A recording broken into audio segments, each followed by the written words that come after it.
L'Algérie et le Cameroun vont s'affronter pour une place en Coupe du Monde. Or, ces deux pays ont connu des parcours opposés lors de la dernière édition de la CAN. Le Cameroun qui s'est hissé jusqu'au dernier carré, tandis que pour les Fennecs, ils se sont fait éliminer dès les phases de poule à la surprise de tout le monde. Cependant, un barrage permettant d'aller en Coupe du Monde est une toute autre guerre qui sera encore plus amplifiée par le statut de ces deux grands d'Afrique. Bonjour à tous et aujourd'hui on va se retrouver pour un avant-match de ce match capital pour une qualification à la Coupe du Monde entre l'Algérie et le Cameroun. Juste avant que la vidéo commence, je compte sur toi pour t'abonner, liker et commenter cette vidéo. Allez voir tous les liens qui sont en description, il y a mon TikTok, il y a mon Instagram, n'hésite pas à m'ajouter si tu veux un maximum de contenu. Afin de tranquillement se hisser dans cette rencontre capitale entre ces deux équipes, on va tout simplement voir comment ils ont fait pour accéder à ces barrages parce que c'est pas tombé du ciel comme je le dis souvent. Il y a dû avoir des matchs pour ces deux équipes et on va voir comment ils ont fait pour terminer premier de leur groupe. Donc concernant cette phase de poule qui précède du coup les barrages, parce qu'il faut faire cette phase de poule, finir premier pour ensuite accéder aux barrages et ensuite aller en Coupe du Monde, c'est compliqué en Afrique, on le sait. Et pour l'Algérie, ça s'est joué jusqu'à la dernière minute, parce que oui effectivement, en face ils avaient un concurrent de taille, le Burkina Faso. Le Burkina Faso, je vous le rappelle, ils ont été jusqu'au dernier carré de cette dernière CAN qui s'est passée au Cameroun. Donc c'est pas une petite équipe et justement l'Algérie était au coude à coude avec cette équipe là et c'est pour ça qu'ils n'ont pas pu se qualifier plus tranquillement, même si là dans ce groupe là c'était compliqué de se qualifier. Hormis ces deux confrontations là, l'Algérie a écrasé ses autres concurrents, du coup le Niger et Djibouti. On a également une victoire 8-0 contre Djibouti en Algérie et il y a eu une victoire 4-0 contre le Niger et etc. Je crois 6-1 également. Mais voilà, la seule équipe qui a posé problème dans ce groupe, c'est le Burkina Faso parce qu'ils les ont tenus en échec deux fois. Enfin, en échec, c'est-à-dire en match nul, alors qu'on s'attendait peut-être que l'Algérie batte cette équipe du Burkina Faso parce qu'ils sont supérieurs quand même par rapport avec leur effectif. Mais au final, voilà, c'est entre ces deux équipes que ça s'est joué jusqu'au dernier moment parce que oui, effectivement, le match retour était très important parce que si le Burkina gagnait ce match-là, le Burkina tout simplement allait en barrage et l'Algérie ne passait pas les barrages, enfin n'allait pas aller en barrage et au final les Algériens ont réussi quand même à y aller grâce à ce match nul parce qu'ils avaient déjà des points en avance.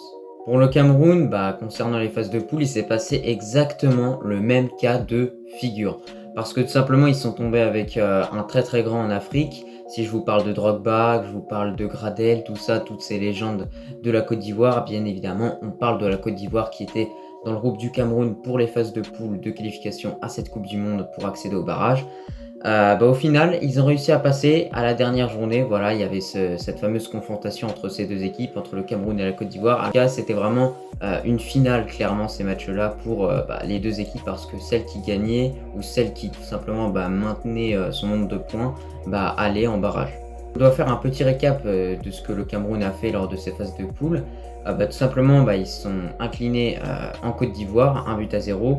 Et après, ils ont gagné tous leurs matchs. Concrètement, c'est ça qu'il faut retenir. Ils ont perdu le premier match des qualifications. Et ensuite, ils ont tout gagné. Du coup, ça fait qu'au final, ils passent en barrage. Désormais, après avoir parlé un petit peu de la phase de poule, de tout ça, là, ce qui précède un petit peu les barrages, on va s'intéresser du coup aux joueurs qui ont été sélectionnés des deux côtés, Cameroun, Algérie, pour tout simplement disputer cette double confrontation entre ces deux équipes. On va tout simplement débuter avec l'Algérie où au poste de gardien on aura trouvé des gardiens similaires à ceux qui ont été alignés lors de cette CAN 2021 avec tout simplement Raïs Mboli et Oukidja. En défense on remarque également des choix tout simplement similaires à ceux qu'on a vus lors de cette CAN 2021 avec Aïssa Mendy, avec Youssef Attal, avec Ben Sebaini.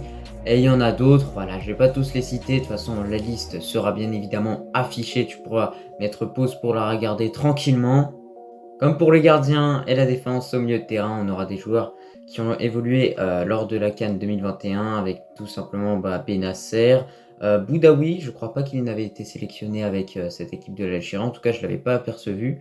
Mais en tout cas, il effectue son retour dans cette équipe en tant que convoqué, tout simplement. Et dans cette liste, il y a également Zerouki qui sera un élément fort de cette équipe pour ce match contre le Cameroun. On finit en attaque avec des joueurs comme Riyad Mahrez, Belfodil, joueur évoluant tout simplement à l'Hertha Berlin.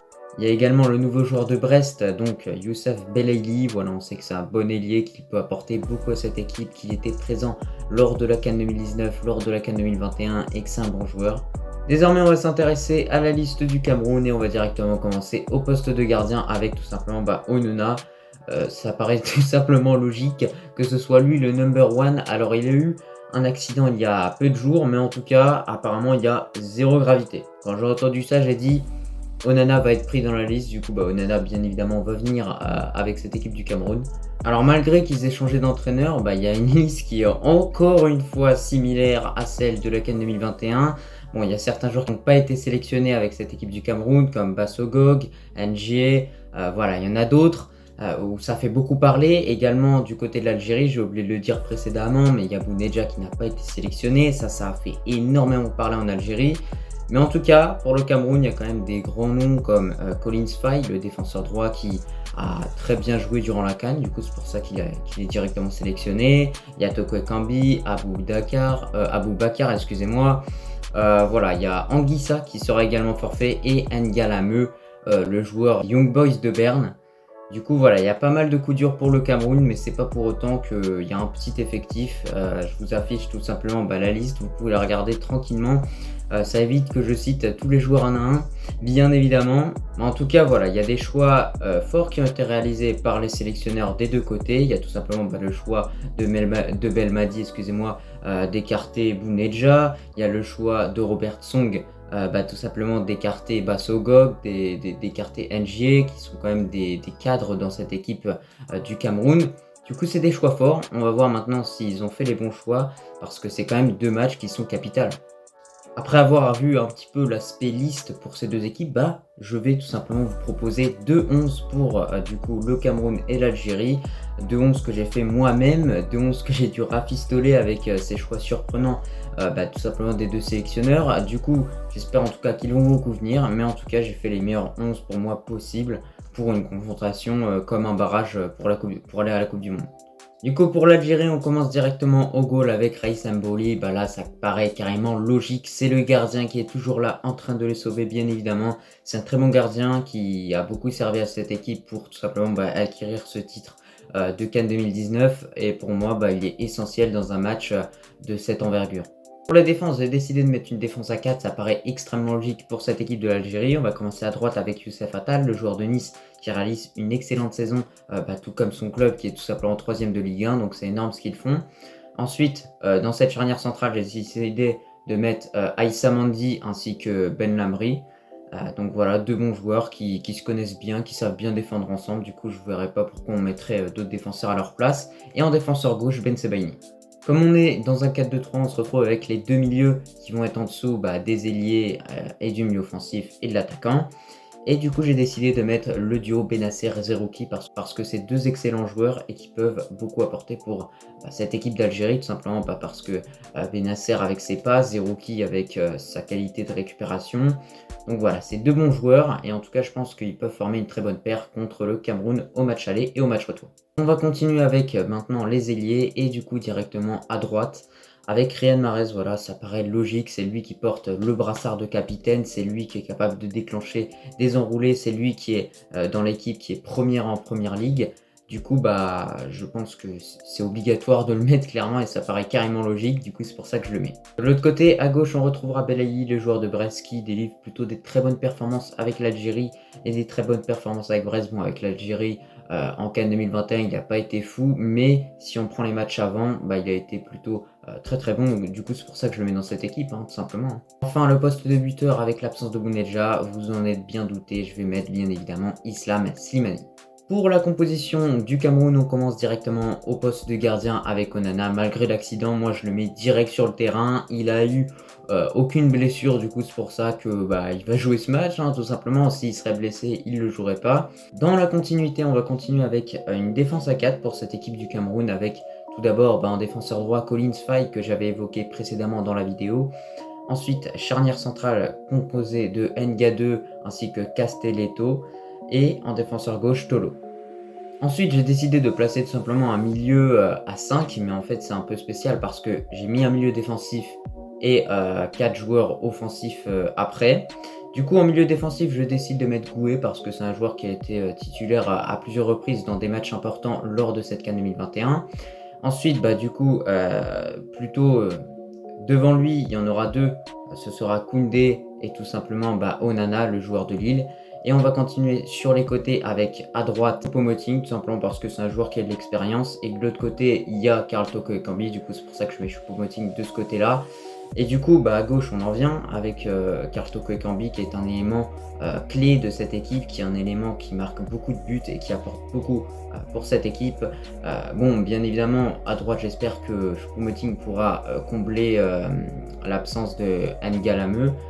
Mais après, ça reste à voir s'il va être performant sur ce côté droit.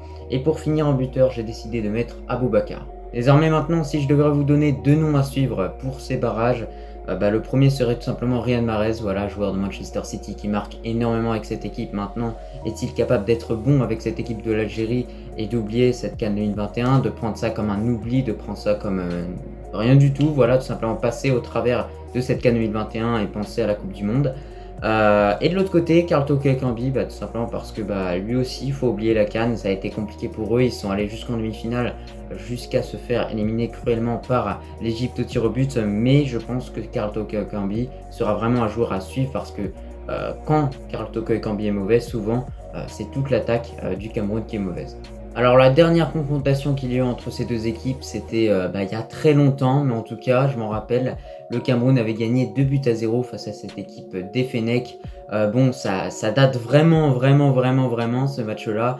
Du coup, ça n'a aucune influence sur ces matchs, sur ces barrages tout simplement.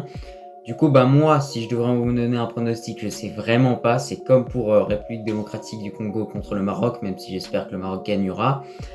Du coup, moi, je vous laisse tout simplement me dire vos pronostics en commentaire et je regarderai ça et on parlera tranquillement. Bref, sur ce, j'espère que cette vidéo t'a plu et je te remercie si tu es encore là et que tu l'as regardé en entier et je te dis à la prochaine.